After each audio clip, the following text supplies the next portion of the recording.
to fear him. In war, there is no substitute for victory. Let us never negotiate out of fear. We stand undivided, forever united, fighting hand in hand for the liberty we burn, for glory and honor, for our sons and daughters, ever mindful of the lessons we've learned. Let the torch of freedom burn.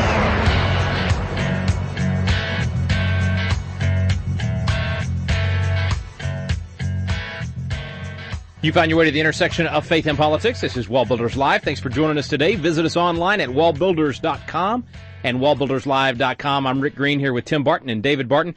Guys, when we talk about faith and politics, that intersection, one of the things that made our nation so great from the beginning was the fact that faith gave us those moral values upon which our nation was built. And that's why we were able to be free. It's why we were able to be prosperous and powerful. But the morality that our nation was built on is without question slipping away, sometimes in shocking ways. Well, the Founding Fathers are very clear. And one of the four significant laws that govern America, what the U.S. Code calls the organic laws of the United States, they said religion, morality, and knowledge be necessary to good government and happiness of mankind. Schools and the means of education shall forever be encouraged. That was signed into federal law by George Washington, August 7, 1789. But notice, they said religion, morality, and knowledge are necessary to good government and the happiness of mankind.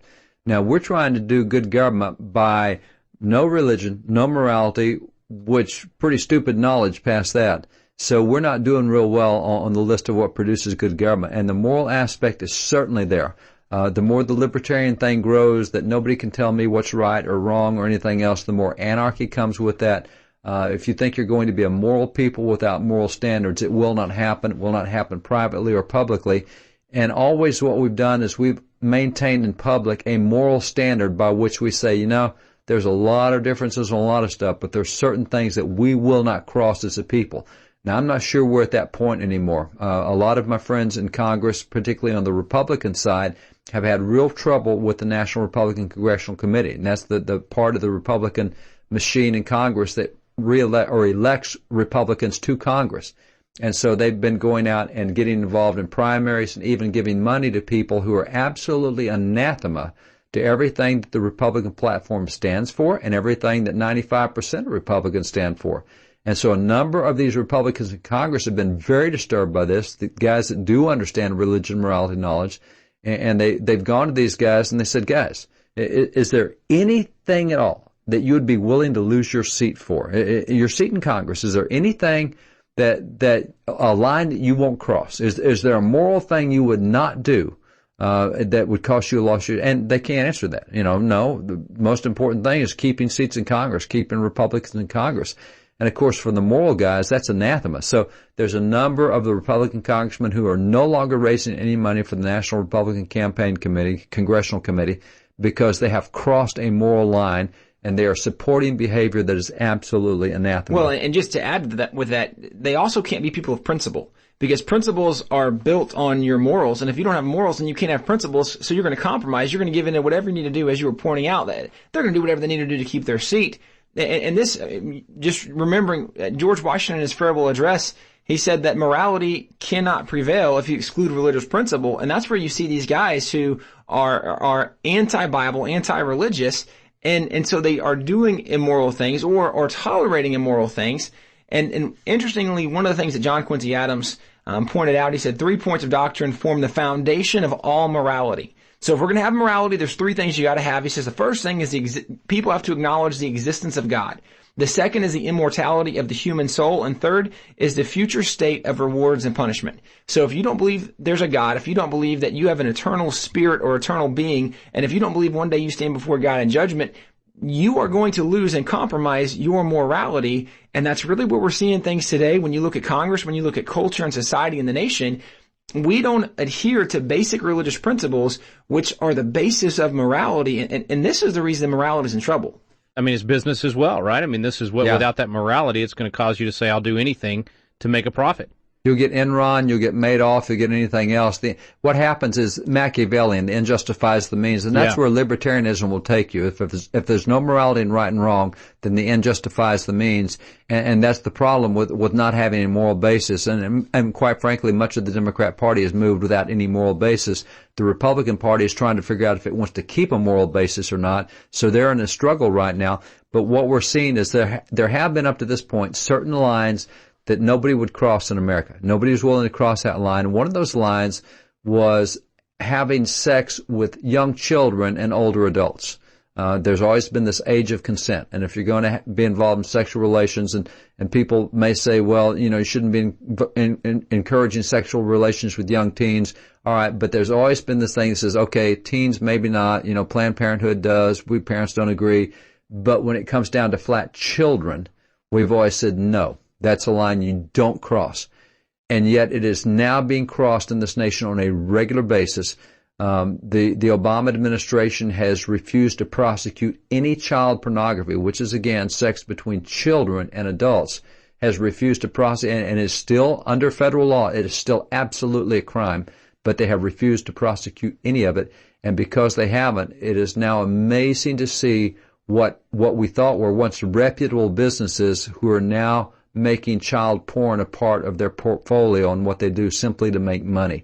And let's not forget the cause and effect that happens out there. A lot of people will rightfully get righteously angry about the child sex trafficking that's happening in our country. But if you're going to allow the child porn, it's going to lead to the child sex trafficking. That's exactly right. And one of the guys who was the chief prosecutor of child pornography under the federal government is now going to tell us exactly what's happening, because this is not a story that the media wants to cover or likes to cover, and it's certainly not a story that the administration wants brought out, but nonetheless, it's got to be covered. And let's be sure and tell folks, parents that are listening now, if you're listening with the kids, we encourage you to either turn it off and get the recording later when the kids aren't around. It's not going to be explicit in this interview, but it's just a topic that you may not want the kids to even have to listen to. So just heed that parental warning. We'll be back in a moment. Pat Trueman is our guest here on WallBuilders Live.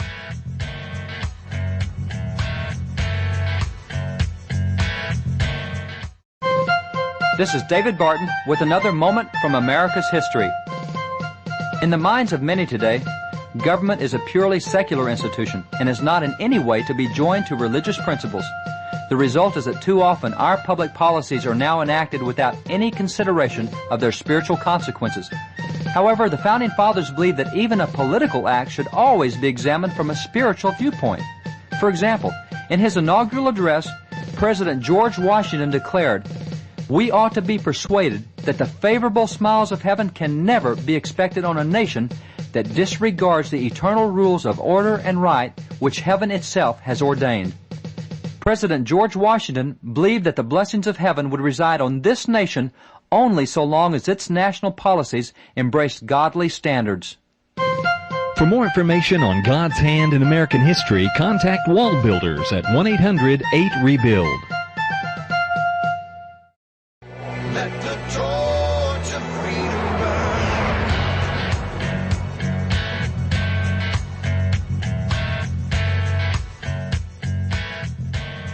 Welcome back to WallBuilders Live. Thanks for staying with us. Our guest today is Pat Trueman from Morality and Media. He used to be the chief of child exploitation and obscenity section for the U.S. Department of Justice from 1988 to 1993, and also served as general counsel to Americans United for Life. Our friend Pat Trueman is back with us. Good to have you back, sir. Thank you very much, Rick. Good to be here. Hey, Pat, saw an article that you put out, and David said, man, we got to let people know about this. I was actually surprised. I had no idea that Verizon was so much into the porn business and that this child-themed porn was really dominating a lot of what they were putting out there.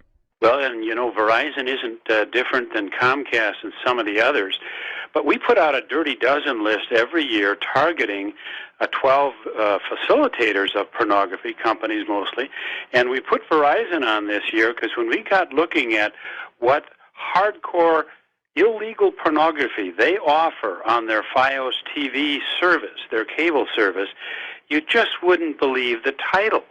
So many, I can't repeat them on your show, believe me, but so many of them are child theme sex films. hardcore pornography, and it is a violation of federal law to distribute hardcore pornography by cable and satellite.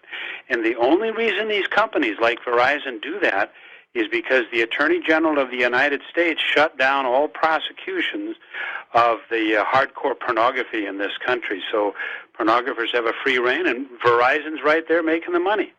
So, Pat, did that happen with this administration pretty early on in Obama's first term? Was up through? I mean, when you were there, it was first Reagan and then Bush 41. But even through Clinton's years and Bush 43, they were still prosecuting this kind of thing. They were prosecuting pornography. They didn't do as much as Bush 1 or Reagan, but they were doing it regularly. But you see, these corporations get the idea, if they're going to stop prosecuting pornography, we're going to get involved in it. I mean, you're going to see that when they say that drugs are no longer illegal. You'll see respectable companies jumping into the drug business. Well, this is what's happened with pornography. And the reason they have these child-themed pornography, we wrote to Verizon. We told them about this and said, we're upset. We put you on the Dirty Dozen list. We're going to give you a black eye.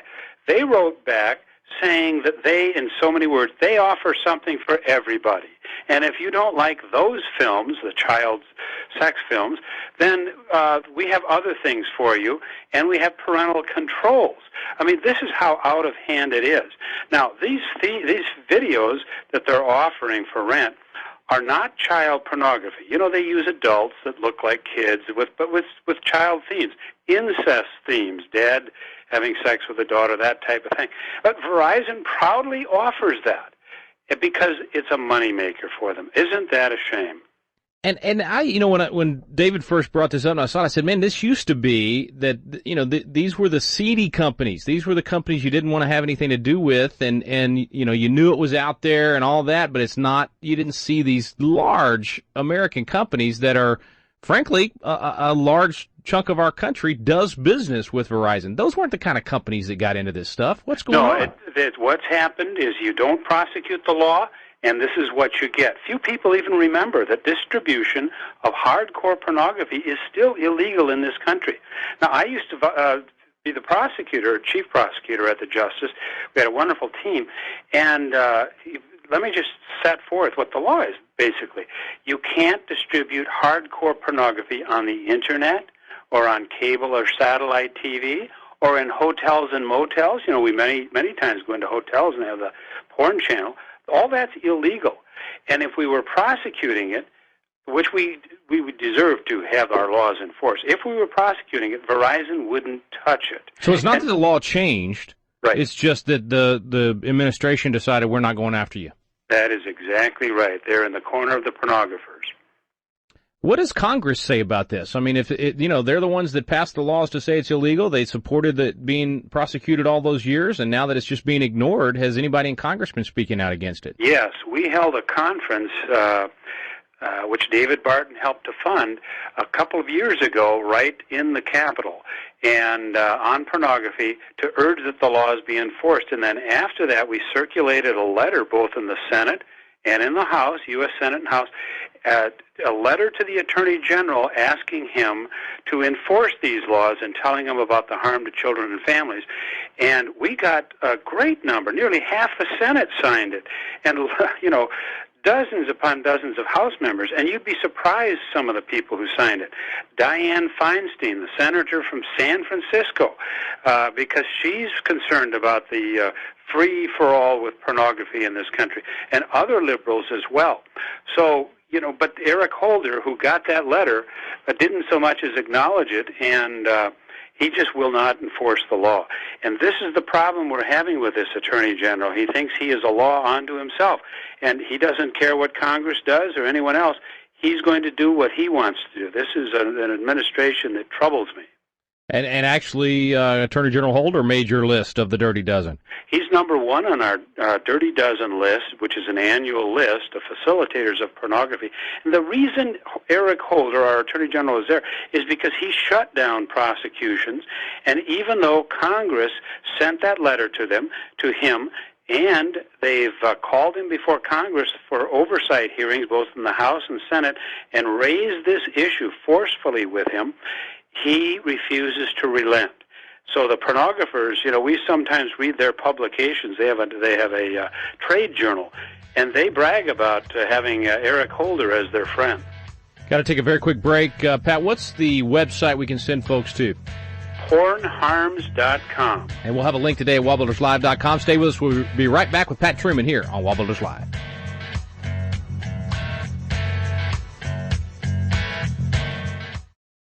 This is David Barton with another moment from America's history. Around 1790, the infamous Thomas Paine wrote his Age of Reason, attacking religion and Christianity. Interestingly, one of the strongest defenders against Paine's attack was Benjamin Franklin. In fact, he stiffly rebuked Paine and told him, "He that spits in the wind spits in his own face." Do you imagine any good would be done by this attack against religion? Think how great a portion of mankind consists of youth who have need of the motives of religion to restrain them from vice, to support their virtue. I would advise you not to attempt unchaining the tiger, but to burn this piece before it is seen by any other person. If men are so wicked with religion, what would they be if without it? Benjamin Franklin believed that the practice of religion was one of the greatest assets of American society. For more information on God's hand in American history, contact WallBuilders at 1-800-8REBUILD. Let the torch of freedom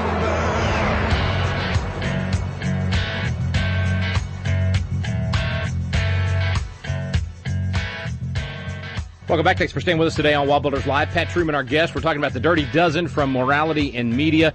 Specifically, Verizon was the one that surprised us, and hopefully we'll have an about face. I can't imagine, how do you get pressure on them, Pat, to get them to change this? And it's not just Verizon. I mean, your list, you've got Barnes & Noble, it's Hilton, it's PlayStation. You actually you kind of shine the sunlight on a huge bestseller, 50 Shades of Grey, normalizing rape and sexual torture of women. I mean, there's several other things. People need to go read the whole report. But specifically back to Verizon, do you think that they will respond to you and to the customers that are saying, we're not going to do business with you if you keep this up? Well, they responded once with a letter to us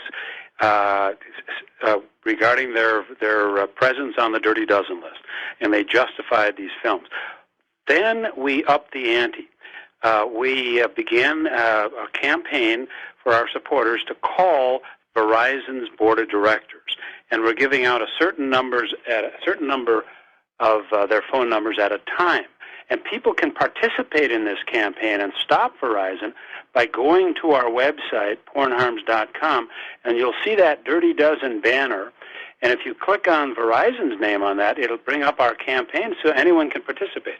So, a board of directors for a corporation like that is composed of company chiefs outside of Verizon. We've got the president of Darden Restaurants is a member of their board, and we have been calling his office for 2 weeks complaining about this.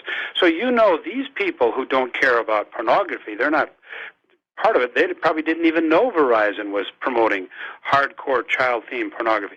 When they start getting 5,000 phone calls, believe me, at the next board meeting, they're going to say something. What do you think it takes to get Congress to act, in order to somehow force Holder to act, or is it just going to take a new administration? I mean, the law's on the books. It's not like we have to go get a law passed right to say something's wrong or right. We've already got that on the books. We've got to have an administration that'll enforce it. Well, that's right, and we have for 6 years been trying to get Eric Holder to do something different. He is so dug in. He's so far left on the political spectrum, and we have Democrats and Republicans that are close friends working with us on Capitol Hill on this. But, when you're far left like Eric Holder is, he doesn't care about this issue. And he is in charge of the law and it won't enforce it. Now, I object to that because I think, there's a certain amount of discretion that a prosecutor has. But you shouldn't say a whole area of law is off limits. Of course, that's what they did on marriage. And he's telling state attorney generals, don't enforce the state laws in favor of traditional marriage. So we've never had an attorney general like this. But he's there, and I think it's going to take a change of administration because he only is doing what Obama tells him to do, I'm sure. Yeah. One other thing, Pat, on your list, and this is for all of our parents that have kids out there on college campuses across the country, and everybody worries about what happens at the frat house, but now you've got the universities actually not only endorsing and embracing, but inviting this stuff. Tell us about this one on your list about Sex Week that Yale started, and now other campuses are doing it. That's right. It's sweeping the country, and what happens, the porn industry comes in, works with these college kids to put on a week-long celebration of illicit sex.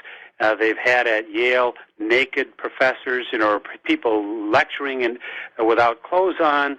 They've brought in porn stars. They've had, the porn films shown. And it's a terrible week because it sends, of course, all the wrong messages.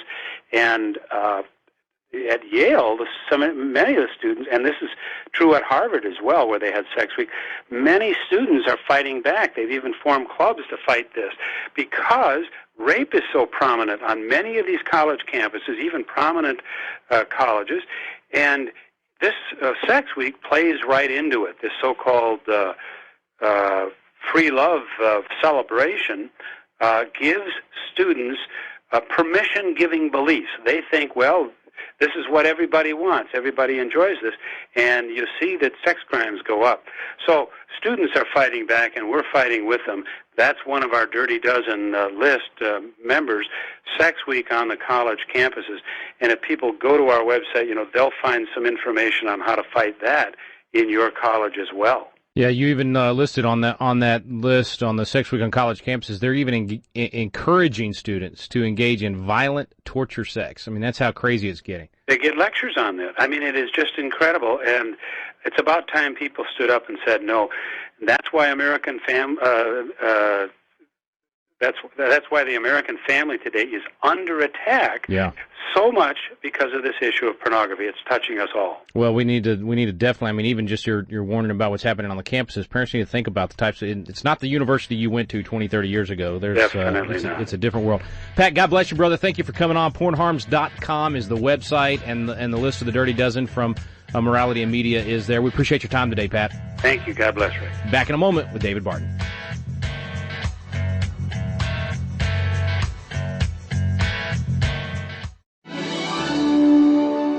Hey, this is Tim Barton with WallBuilders. And as you've had the opportunity to listen to WallBuilders Live, you've probably heard the wealth of information about our nation, about our spiritual heritage, about the religious liberties, about all the things that makes America exceptional. And you might be thinking, as incredible as this information is, I wish there was a way that I could get one of the WallBuilders guys to come to my area and share with my group, whether it be a church, whether it be a Christian school or public school or some political event or activity. If you're interested in having a WallBuilder speaker come to your area, you can get on our website at www.wallbuilders.com, and there's a tab for scheduling. And if you'll click on that tab, you'll notice there's a list of information from speakers' bios to events that are already going on, and there's a section where you can request an event to bring this information about who we are, where we came from, our religious liberties and freedoms.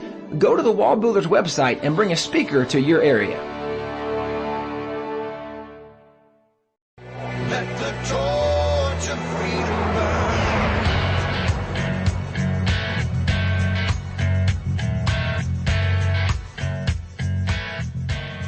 Welcome back to WallBuilders Live. We're back now with Tim and David Barton. Guys, I think a lot of our listeners are probably going to be surprised at some of the corporate entities that they heard during that interview that are involved in this arena. And well, they need to go ahead and check that Dirty Dozen list and see who the companies are, because it is shocking. And who would have thought that to support Verizon, you're also supporting child pornography? But that's exactly what's happening right now. Is if you have an account with Verizon, they're taking part of the money they make from you, and they're putting it back into child pornography. So you need to see who's on the Dirty Dozen list. And number one on the Dirty Dozen list is the Attorney General of the United States. Now, it's amazing to me that Holder will not prosecute those who violate the federal law. No, wait, maybe that's not amazing. How many laws do we want to go down that he is telling people not to follow, he's not prosecuting so many laws. So he has become a law unto himself. But some of the things that struck me is when Pat said that in the Pornographer's magazine, they are calling the Attorney General a friend of the pornography industry. That is, who would want that title? Well, apparently he does. So as Pat said, this administration is in the corner of pornographers, but the verse I was thinking about, and you kind of alluded to this earlier, Pat said, if you don't prosecute the law, this is what you get. You get corporate businesses jumping into this because there is no reason not to. And I was reminded of Ecclesiastes chapter 8, verse 11. The Bible says when a crime is not punished quickly, people feel it's safe to do wrong. And that's the problem we got. This is the crime's not being punished, so everybody feels it's safe to do what's wrong. And so that's why we have to get this turned around. And, fortunately, Pat is willing to put out the phone numbers of those who are on Verizon's list and other groups, because they don't want these kind of phone calls. They don't want to say, hey, you're on the board of a group that's doing child pornography. They don't want that. And these are guys that can turn that. And just to be clear, though, guys, let's clarify, just so we don't get people saying, well, you weren't very clear. Their pornography that Pat is going after here, as he uses the terminology, child-themed porn. So like he said, they may be using quote-unquote adults, 18-year-olds, but it's child-themed porn, and as he said, we don't want to get into specifics here on the program, but you get the idea. The viewers who see it think that it's a 12-year-old. That's exactly right. And then that gets into the sex trafficking thing you mentioned earlier. And this is just part of cause and effect. We have a sexualized culture, but it's because we have these things going on, and not only is it being tolerated, it now is being lauded. That this is something businesses are jumping into, so we got to make our voices heard.